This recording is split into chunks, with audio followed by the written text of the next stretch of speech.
Por ejemplo, operaciones en las que la persona que interviene no muestre demasiado interés por las características del inmueble. Imaginemos que estamos promocionando una promoción de viviendas y llega un señor y sin más nos dice quiero 12 de esos, como si fuesen rosquillas, ¿no? Pues también es algo que es poco habitual y es sospechoso.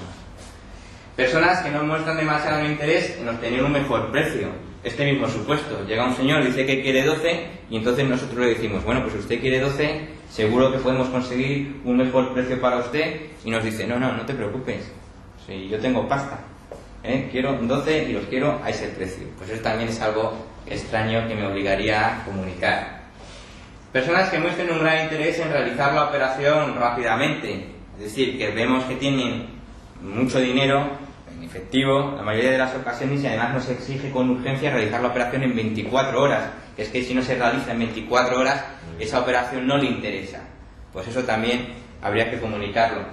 Operaciones en las que se hayan incluido una cláusula en un contrato de arras y finalmente no se haya formalizado la operación.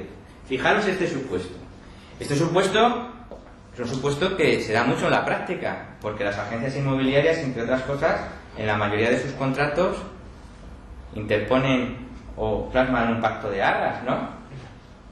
Entonces vamos a comunicar cada vez que nos salga una operación.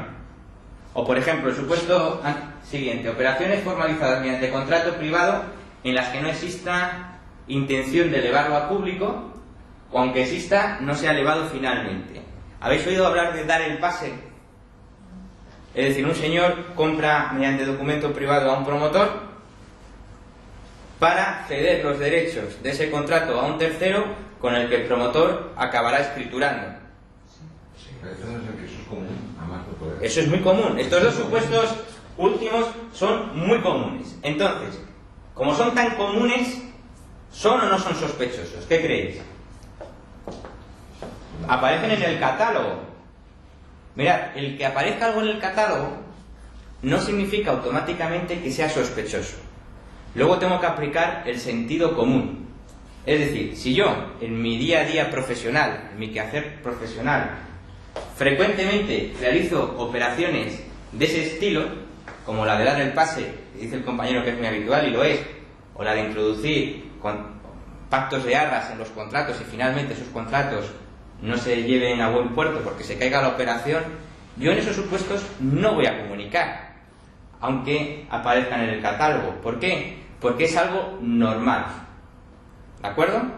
Es decir, que para saber si tengo o no tengo que comunicar, en el fondo lo que tengo que emplear son dos criterios. En primer lugar, si la operación es o no rara. ¿De acuerdo? Si es una operación rara. Y si veo que es una operación rara, por las razones que sean, entre otras cosas la razón principal será que pocas veces la he visto o nunca la he visto, el segundo criterio es que tengo que acudir al catálogo de operaciones sospechosas y ver si ese tipo de operación aparece en ese catálogo. Y solamente si aparece, entonces tengo que proceder a hacer la comunicación al SEPLAC, que depende del Banco de España. ¿Queda claro? ¿Alguna duda? Bueno, la pregunta es cómo, o sea, son ágiles, son rápidos los de la agencia del SEPLAC, y luego por otra parte, si a ti te viene algo sospechoso, sí, pues a lo mejor tú temor, o sea, puede haber temor por parte de la franquicia, decir, si yo voy a eso luego lo veremos. Mira, son policías. Es decir, y luego veremos la comunicación, pero de todas formas, mira, buena pregunta, nos vamos a adelantar a la comunicación. La comunicación no consiste en una denuncia. Yo no estoy diciendo que ese señor esté blanqueando dinero. Yo lo que estoy comunicando al SEPLAC es que ahí se está produciendo una operación extraña, o si queréis, para que suene algo más light, extraordinaria, porque es poco frecuente, poco habitual. Cuando el SEPLAC recibe esa comunicación, ¿qué es lo que hace? Ve los datos de la persona, los vuelca en su base de datos y cruza información.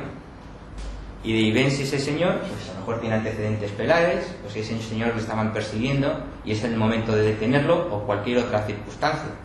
Pero yo en el fondo no estoy denunciando, lo que estoy es comunicando.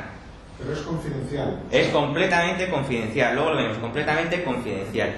Y además, en una operación inmobiliaria intervienen distintas entidades.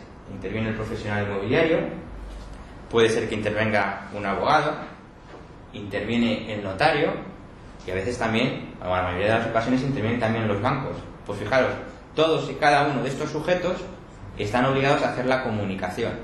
De alguna manera, que esa responsabilidad directa queda diluida por la multitud de personas obligadas que intervienen en el proceso de venta de una vivienda. ¿De acuerdo? Bien.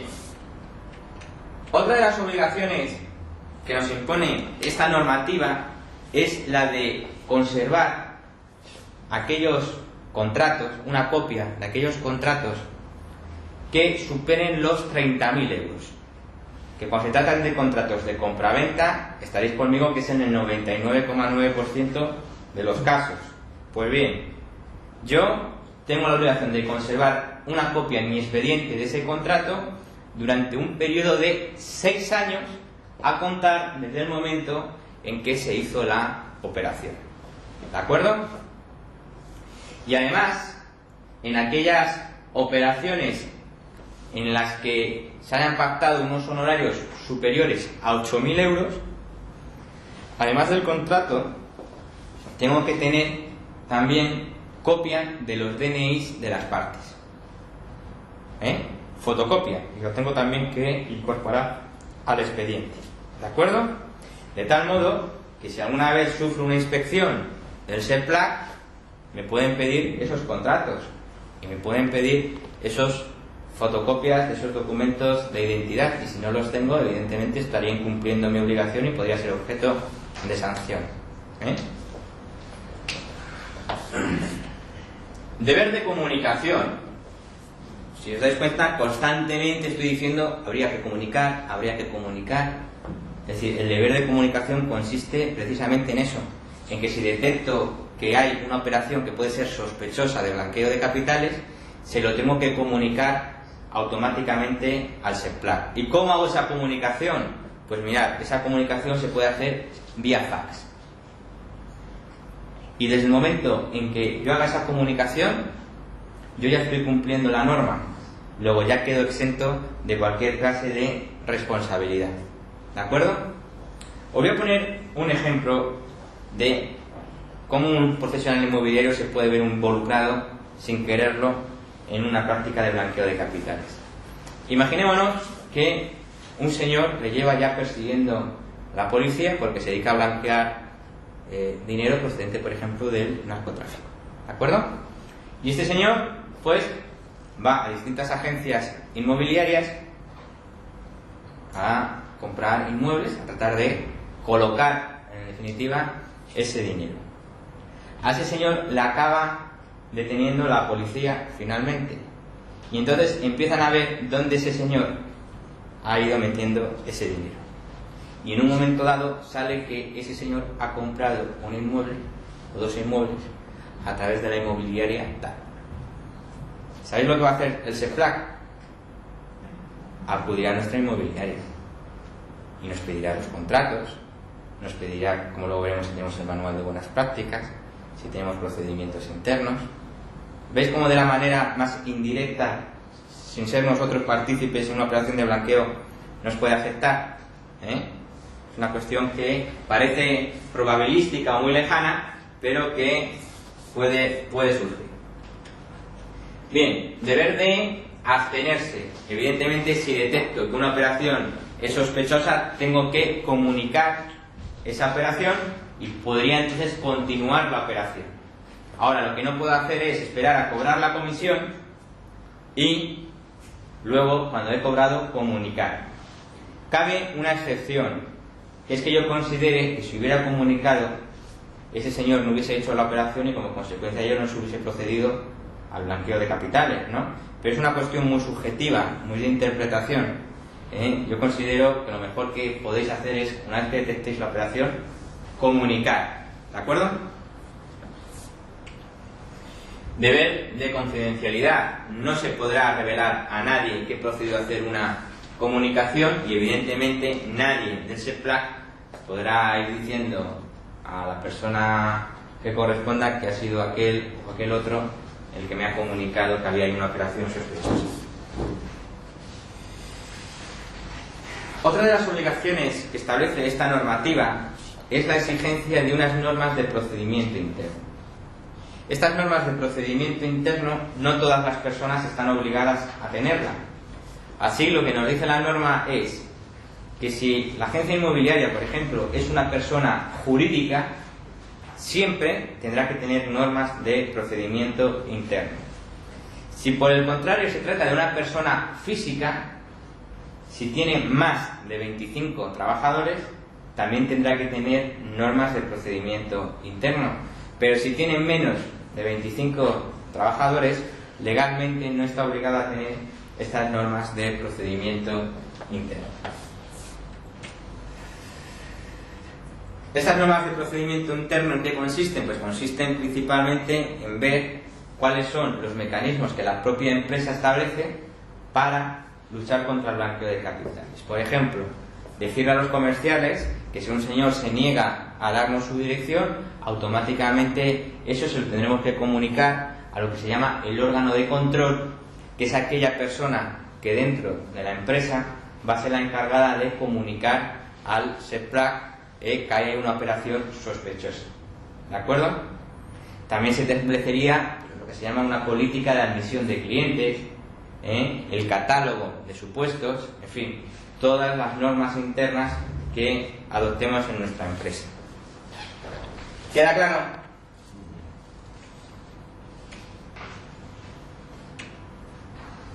Lo que tenemos ahora en pantalla es una especie de pequeño resumen de todo este procedimiento. Evidentemente, lo primero que tengo que hacer con arreglo a la normativa es identificar el cliente. Ya hemos visto de qué modo.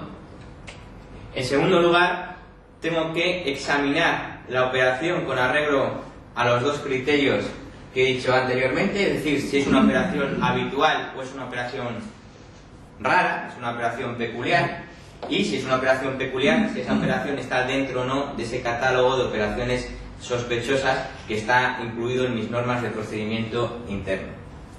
Si es así, si se trata de una operación sospechosa y, por ejemplo, lo detecta un empleado, un comercial nuestro, lo que tiene que hacer este empleado es comunicárselo al órgano de control, que, como os he dicho con anterioridad, es la persona dentro de la agencia inmobiliaria, que será el gerente, el que tomará la decisión de si tengo o no tengo que comunicárselo al SEPLAC.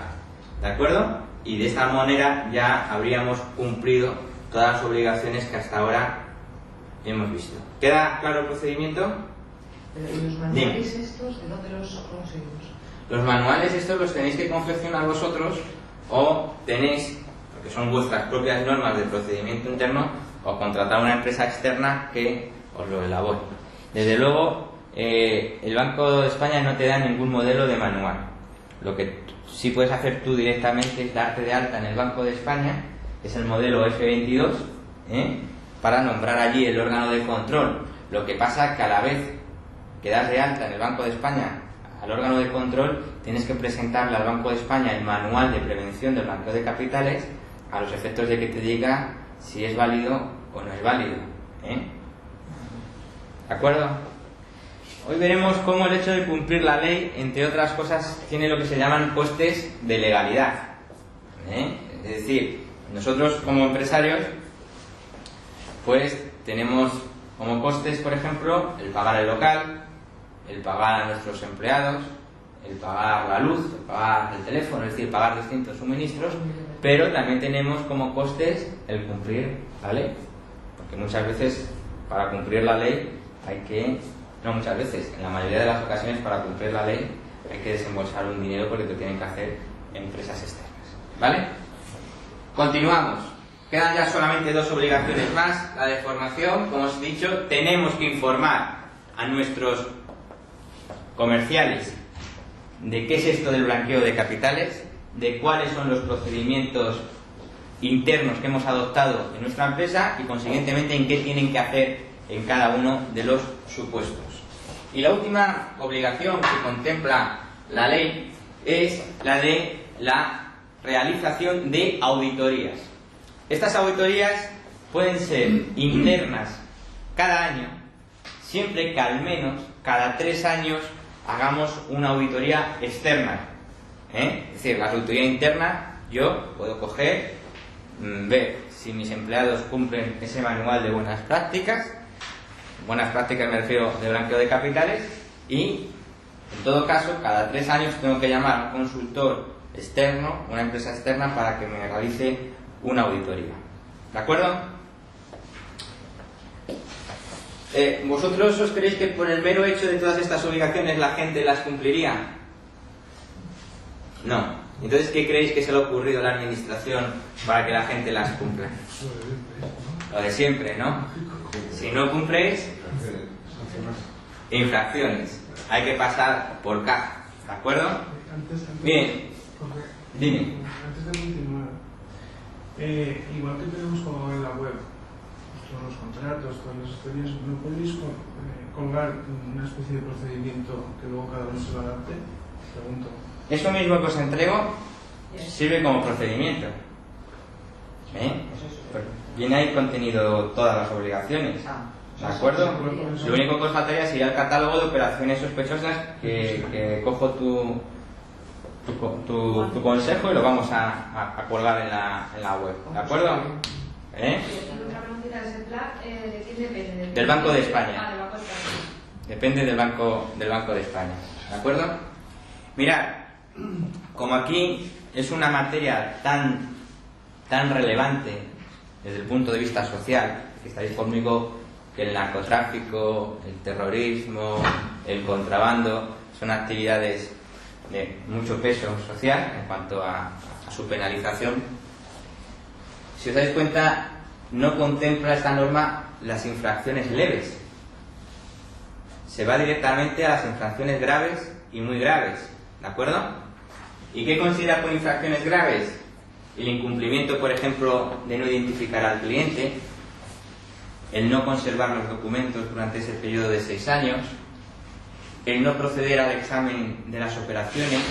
Todo eso son automáticamente infracciones graves. ¿Y qué son infracciones muy graves?